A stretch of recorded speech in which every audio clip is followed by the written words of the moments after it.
Gjaku që dhuroni është një mesazh pa fjalë. Ne kujdesemi për ty edhe pa të njohur. Me këtë moto, Alternativa Studentore në Universiteti Luigjë Gurakuqi të Shkodrës organizoi fushatën një ditore për dhurimin e gjakut. Sipas Durimkomit, përfaqësuesi kësaj alternative, kjo nismë do të kthehet në një program të përhershëm.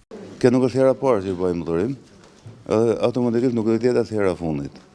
Ne kena marrë një nismë që paktën që nga 2 mesi nisi, bëjmë dhurime sporadike dhe të shëtutje do jenë vetëm në Spitalit Rajonal Shkodër.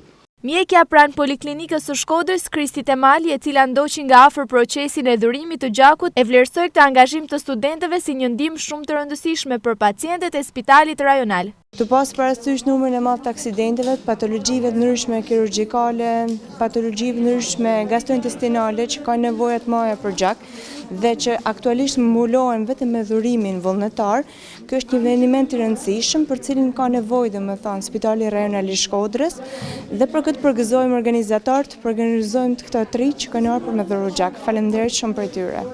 Pjesë e kësaj fushate ishin edhe Njësia Vendore e Kujdesit Shëndetësor, operatori i shërbimeve shëndetësore dhe Spitali Rajonal Shkodër. Ky bashkëpunim ka për qëllim që fushatat për dhurimin e gjakut të organizohen sa më shpesh dhe të përfshin një numër sa më të madh qytetarësh, pasi nevojat për gjak janë të vazhdueshme.